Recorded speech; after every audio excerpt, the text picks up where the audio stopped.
Bonjour à tous, bienvenue sur Info 83. Mobilisons-nous pour nos aînés en situation d'isolement ou en difficulté. C'est le projet qui est porté aujourd'hui par le CCAS à Toulon et l'Association des petits frères des pauvres. Pour en parler, nous recevons Madame Andréotti.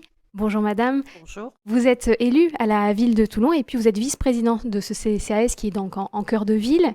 Et à vos côtés, nous avons Monsieur Dalmas. Vous représentez cette association, les Petits Frères des Pauvres, qu'on connaît bien, qu'on soutient. Et ensemble, vous avez créé une très belle synergie au cœur de Toulon, un projet qui s'appelle Mobilisons-nous pour nos aînés. Est-ce que Madame Andréotti, vous pouvez nous présenter ce projet? Alors, d'une façon générale, ce projet est né à l'initiative du CCAS de Toulon et des Petits Frères des Pauvres, car nous sommes mobilisés sur les situations en précarité de nos aînés et nous avons remarqué que nous avions souvent affaire à des personnes dont la situation était déjà très dégradée. Donc, nous souhaitions mettre en amont un processus d'alerte qui puisse nous permettre de repérer ces personnes devenues invisibles afin de démarrer des processus de socialisation et de récupération et de pouvoir s'en occuper en amont. Pourquoi avoir choisi le centre ancien comme territoire pour cette action? Est-ce qu'il y avait un sens particulier? Alors, nous voulions limiter notre projet au départ pour pouvoir le démarrer correctement et nous savons que dans le centre ancien, 20% de la population toulonnaise y habite et parmi ces 20%, 30% ont plus de 65 ans. Donc, c'est effectivement le cœur de notre premier projet, mais si cela fonctionne bien, nous l'étendrons bien sûr à l'ensemble de la ville de Toulon. Donc, vous l'aurez compris, l'idée, c'est de créer un maillage citoyen pour avoir des relais qui vont nous permettre de signaler, de repérer les anciens, les aînés qui sont dans des situations difficiles, d'isolement, de difficulté. Les objectifs, selon vous, lesquels sont-ils aujourd'hui? Il y a trois grands objectifs. Donc, le premier, c'est de mailler le territoire. Ce qu'on disait tout à l'heure, en créant voilà, vraiment une émulsion citoyenne. On fait appel à tout citoyen, tout commerçant, tout professionnel du paramédical, qui sont susceptibles de rencontrer chaque jour des personnes ciblées par ce projet-là. Le deuxième, eh ben, c'est à travers ce biais-là, c'est de pouvoir les repérer. Ensuite, pouvoir évaluer les situations et surtout proposer un accompagnement adapté en fonction de la situation, si ce n'est de la visite de courtoisie, si c'est là une intervention du CCAS parce qu'il y a vraiment un niveau d'urgence plus important.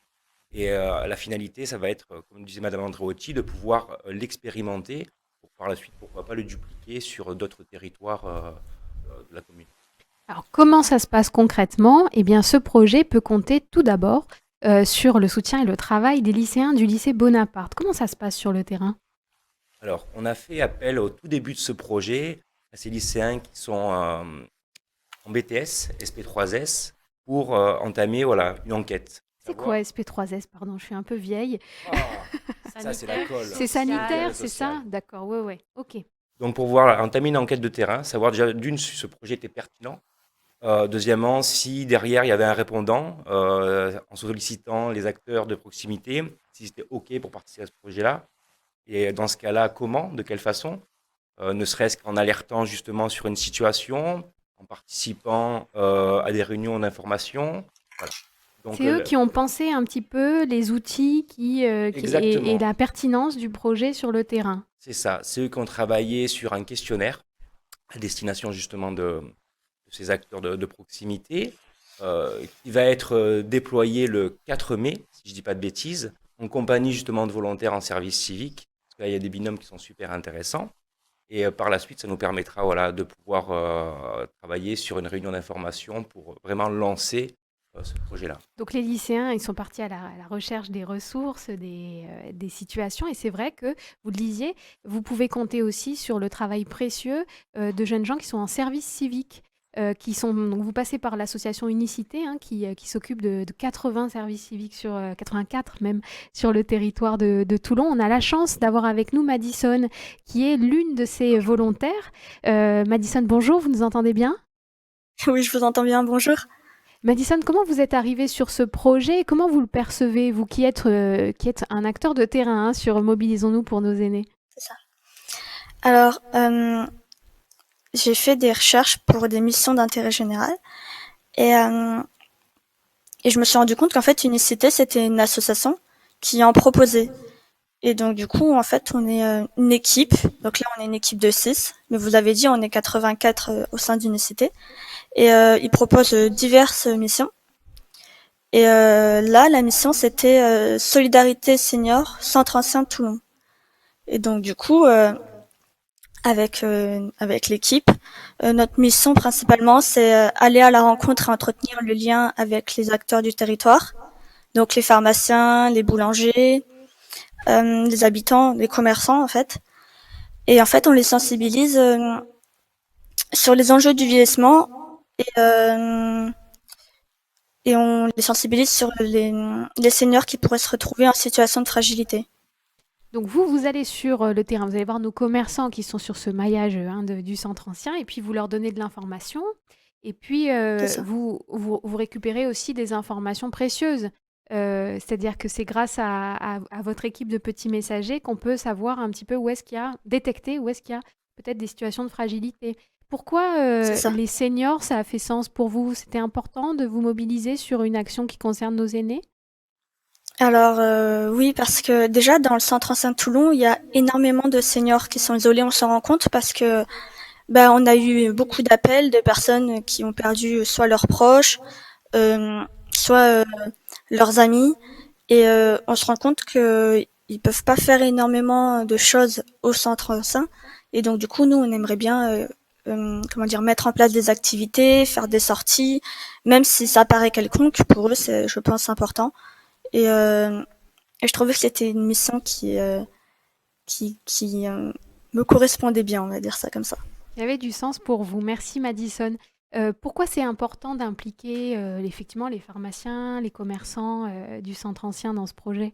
Parce que ce sont les personnes en fait qui peuvent côtoyer tous les jours nos personnes âgées. Alors c'est vrai que le projet en soi était déjà intéressant pour les repérer, mais le fait de la crise sanitaire a aggravé encore l'isolement de ces personnes. Le fait du confinement, le fait de ne pas pouvoir sortir, ils n'ont pas eu de visite de leurs proches. Certains, effectivement, de leurs amis sont décédés aussi. Donc il y a eu une aggravation de cet isolement qui renforce encore notre souhait de les repérer au plus tôt. Et pourquoi les repérer au plus tôt? Pour éviter qu'on ait à traiter des situations trop dégradées.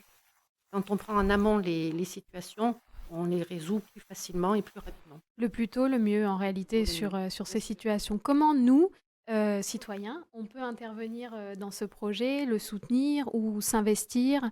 Qu'est-ce qu'on peut faire à échelle personnelle?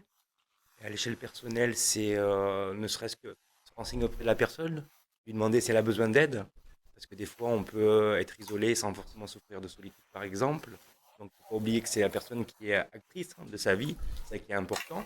Et par la suite, si on a quelques questions, on peut contacter ces volontaires en service civique, on peut contacter l'équipe de Toulon, on peut contacter le CCAS pour avoir plus de précisions sur ce projet. Voilà. Donc c'est ça qui est important, cette dimension-là citoyenne où on peut des fois se tromper, on peut se dire mais signaler, ça me gêne.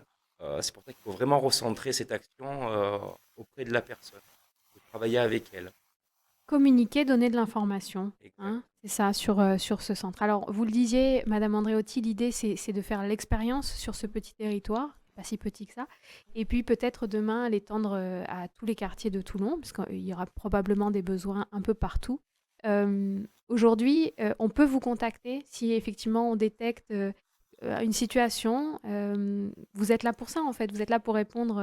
Effectivement, alors nous avons élaboré une plaquette que nous remettons à chaque commerçant ou à chaque personne qui est impliquée dans le projet. Parce qu'en fait, ce qui se passe, c'est quelquefois nous avons des commerçants qui nous disent, mais effectivement, j'ai repéré cette petite grand-mère qui venait acheter son pain tous les jours, qui ne vient plus, mais on est démunis, on n'a pas d'outils, on ne sait pas quoi faire. Donc en fait, cette plaquette leur permet d'avoir un outil, de savoir à qui téléphoner. Donc il y a 2 numéros de téléphone inscrits, celui du CCAS et du CLIC de Toulon, et celui des Petits Frères des Pauvres.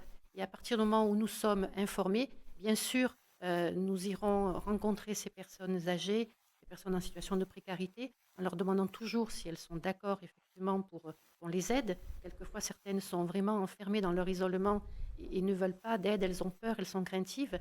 Donc notre rôle à ces deux associations, ça sera effectivement de les encourager à venir nous solliciter pour qu'on apporte toutes les aides possibles afin de lutter contre cet isolement.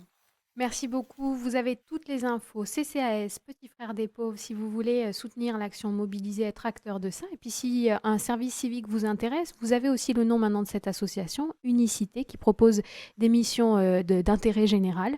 N'hésitez pas à vous renseigner si le sujet vous touche. En tout cas, merci à vous pour ce travail de terrain énorme déjà que vous faites, cette mobilisation. Et puis on vous dit à très bientôt pour parler de la suite de ce programme, j'espère, sur ce plateau, quand vous voulez. Bon courage en tout cas pour sa menée. Merci à vous tous de nous avoir suivis et puis à très bientôt sur Info 83.